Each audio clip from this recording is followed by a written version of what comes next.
This orca cried and whined for her pod to come get her when she found herself beached on the sharp rocks.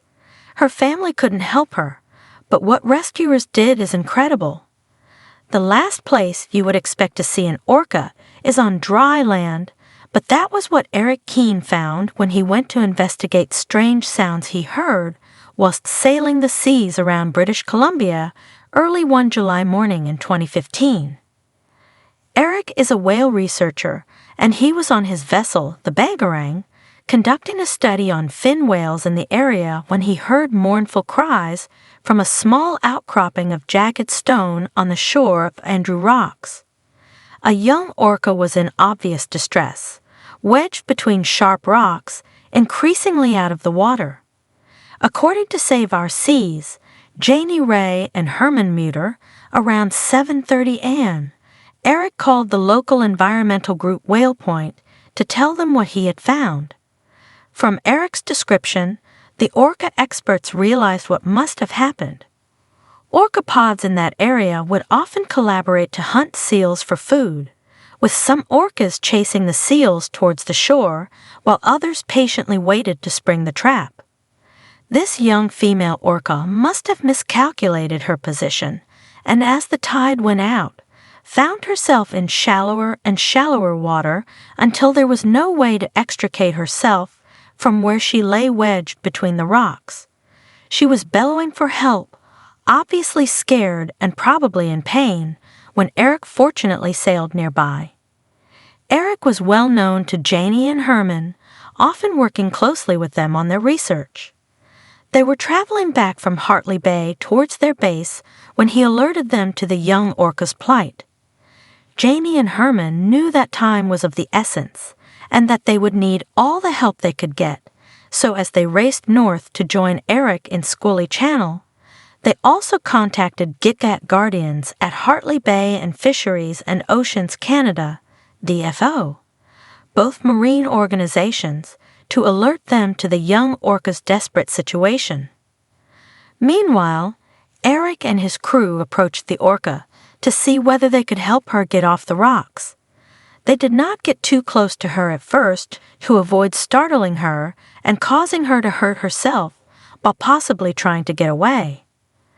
The reality of the situation was that if they had tried to lift her off the rocks or to pull her, they would have injured her very badly because the rocks were covered in barnacles which could have cut her skin. As it was, she was bleeding a little from her pectoral area and her tail. At the arrival of Janie and Herman, Eric learned that John Ford and Paul Cottrell of DFO had given guidance over satellite phone to keep the orca cool and wet until the tide rose once more, at which time she would be able to free herself. The tide, however, would not rise again for another 8 hours, and so the marathon rescue began. When they first approached her, the orca was obviously anxious about what their intentions might be.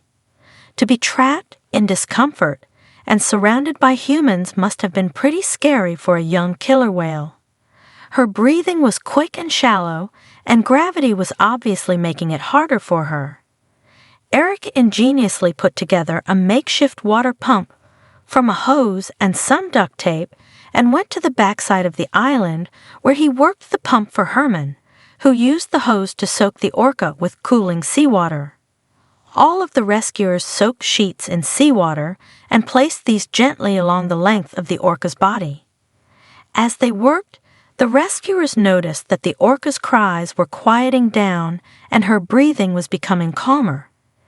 It seemed the humans had won the orca's trust, as they were the ones comforting her while her own family could only stay in the waters nearby and call to her.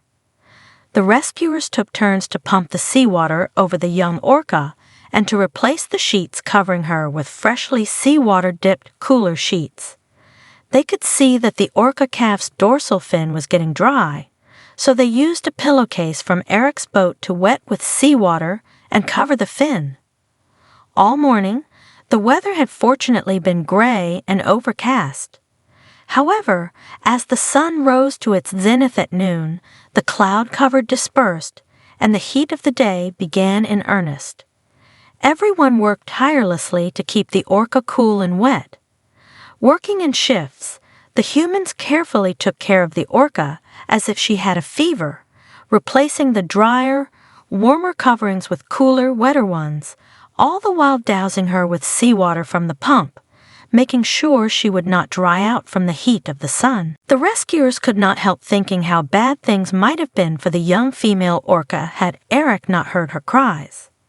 Until this point, the rescuers had not placed anything over the orca's head as they did not want her to panic. Her sight suddenly taken away, she could have felt even more vulnerable.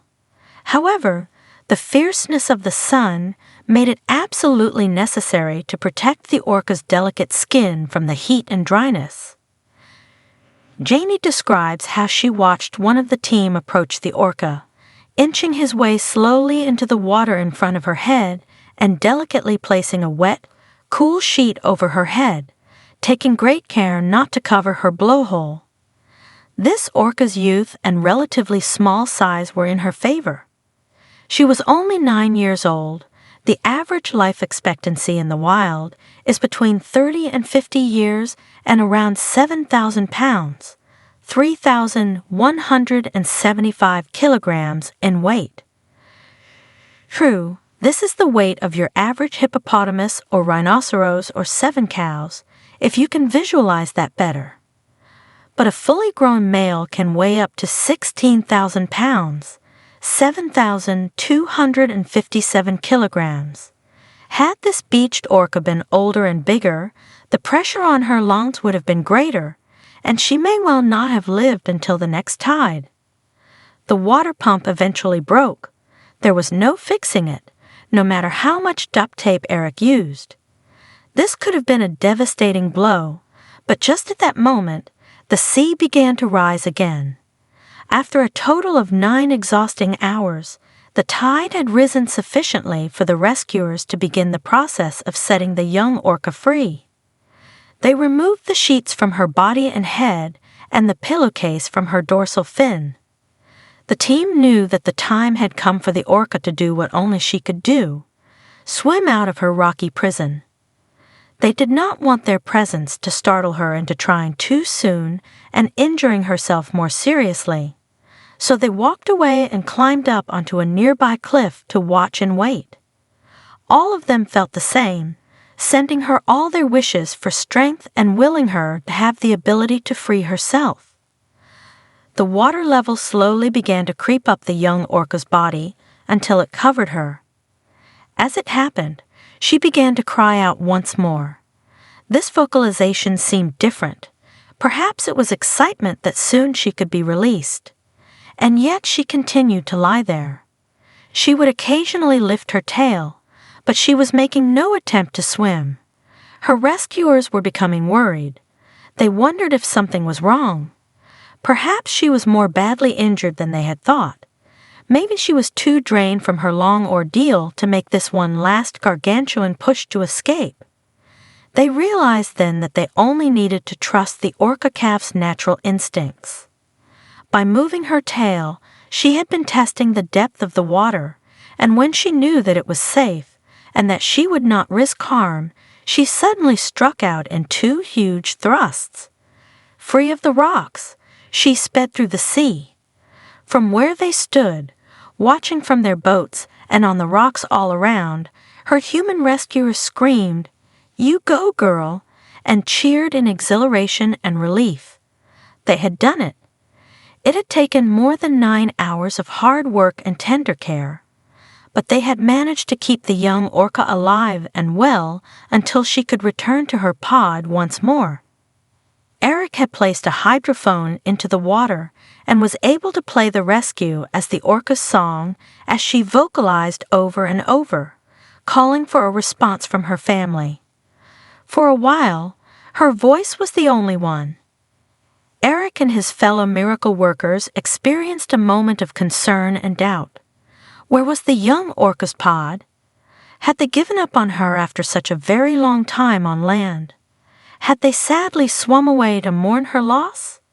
As faint replies to the rescued orca's cries started to become audible from some distance away, A wave of relief washed over the waiting listeners. The young female evidently heard her family's replies too, as she swam in the direction of their transient calls, speeding away in joy and the thrill of release. The team of human rescuers stood together in their shared emotions, feeling so proud and overwhelmed by what they had managed to do together.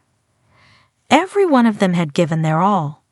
They sighed with relief, knowing that what they had experienced that day would stay with them for as long as they lived. What a great ending! If you love this story, make sure to give it a thumbs up and subscribe. Thanks for watching. See you next time.